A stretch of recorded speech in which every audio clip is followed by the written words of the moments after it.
Result expected था, क्योंकि भारत ने जिस तरह से पहली इनिंग्स में बल्लेबाजी की और जायसवाल के थ्रू जो प्लेटफॉर्म सेटअप किया था, इंग्लैंड प्रेशर में आ ही जाना था उन्होंने। और फिर जो बॉलिंग चेंजेस के थ्रू प्रेशर क्रिएट किया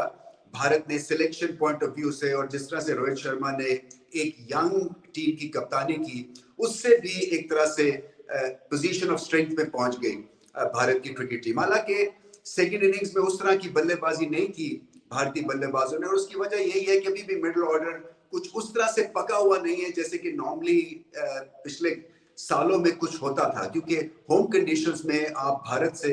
बेहतर बल्लेबाजी एक्सपेक्ट करते हैं। इसी वजह से जो इंग्लैंड है, हालांकि 400 ऑलमोस्ट रन करना इम्पॉसिबल था ऐसी पिच के ऊपर जो कि डिटीरियरेट हो रही थी, और इंग्लैंड कुछ खास अच्छा स्पिन के खिलाफ रिकॉर्ड भी नहीं है, मगर उसके बावजूद भी एक आउटसाइड होप मिल गई थी इंग्लैंड की टीम को। और इंग्लैंड की टीम इसलिए खतरनाक है कि कुछ भी करने की इनमें सलाहियत भी है ऑन द डे, बिकॉज ये बुलडोज कर देते हैं प्लान्स को थ्रू शेयर एग्रेशन और कमिटमेंट। और उसके पैचेस हल्के फुल्के मिले, क्रॉली की इनिंग्स बड़ी अच्छी थी, बट भारत ने ये मैच जीतना ही था, क्योंकि जिस अंदाज से रोहित शर्मा कप्तानी कर रहे हैं, और ये बाय द वे एक यंग टीम की वो कप्तानी कर रहे हैं, सो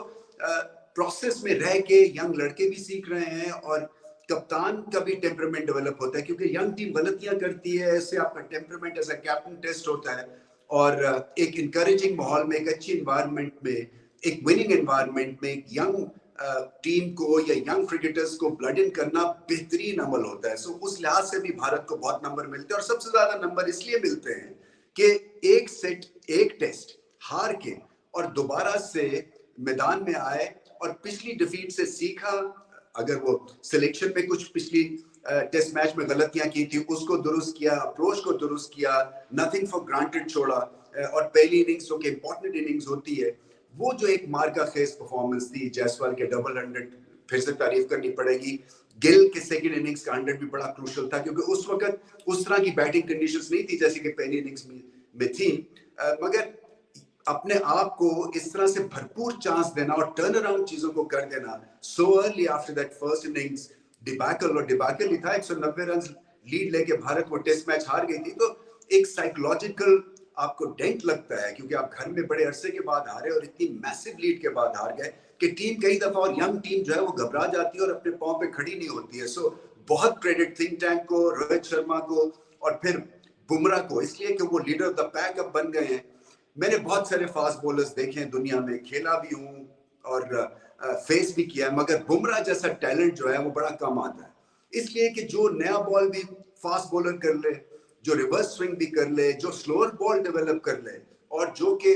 डिसेप्शन का वेपन जो है वो इन 3 टेयर्स पे आजमाए, यानी कि बाउंसर भी तेज, यॉर्कर भी तेज, पेस ऑफ भी बहुत ही लाजवाब, और बल्लेबाज को सामने रख के और कंडीशंस को सामने रख के आप एक लाए अमल तैयार करें अपनी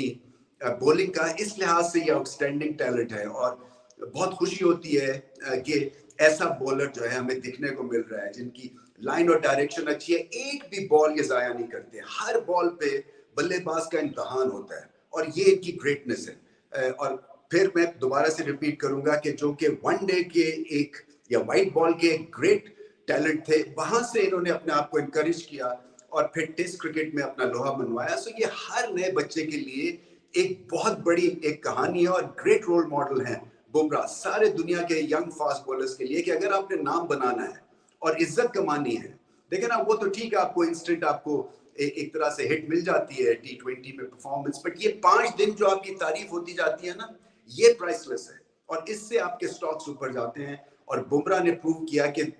इंग्लैंड की टीम जो कि इस वक्त दुनिया की प्रॉब्ली बेस्ट टीम है, उसके खिलाफ ऐसी डेड पिचेस के ऊपर कैसे बॉल करते हैं, और किस तरह से परफॉर्मेंस के थ्रू एक young bowling attack in terms of test match experience उसको उठा के और मैच इंग्लैंड से उठा के ले जाते हैं। सो बहुत बड़ी परफॉर्मेंस है। इंग्लैंड को दोबारा से सोचना पड़ेगा, कई जगह पे मार पड़ रही है, क्योंकि 20-30 रन करके आउट होना,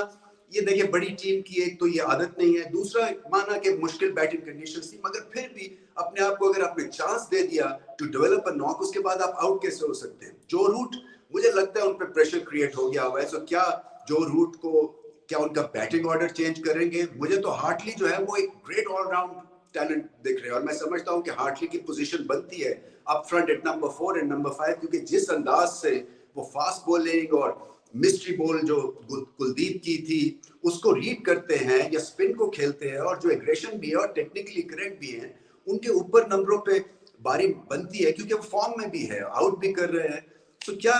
नंबर्स पोजीशन बदल के काम चलेगा इंग्लैंड का, या फिर किसी और को बेंच से आजमाना पड़ेगा? क्योंकि ये हमने देख लिया 2 टेस्ट मैच में एक खास हद तक ही बेस्ड हो और जो रूट जो है वो चल रहे हैं और हिट एंड मिस बहुत हो रहे हैं। डकेट का भी यही है, फ्लोइंग इनिंग्स फिर उसके बाद आउट हो जाते हैं। सो इंग्लैंड को अगर टेस्ट मैच जीतने और पिचेस ऐसी होंगी more less, by the way ये ग्रेट पिच थी इसलिए कि बाउंस भी था, जैसे कि होता है थर्ड फोर्थ डे का रिएक्शन होता है, लो बाउंस भी था, मुश्किल थी बैटिंग कंडीशंस और अगर आप अच्छे बल्लेबाज थे तभी आप स्कोर कर सकते थे। सो बहुत ही बेहतरीन एक तरह से टेस्ट मैच देखने को मिला। इंग्लैंड की अब प्रॉब्लम्स बढ़ गई हैं, उनको दोबारा से अब कुछ चीजें सोचनी पड़ेगी। भारत के कुछ हिट एंड मिस हैं, मगर क्योंकि आप जीत जाते हैं तो फिर आपकी मिसेस जो है ना वो आप भूल जाते हैं। मिसेस को तो कभी नहीं भूलते, मगर जो हिट एंड मिस की जो मिस है उसको आप भूल जाते हैं। सो बहुत ग्रेट ये रिकवरी है और बहुत ही ग्रेट विन है।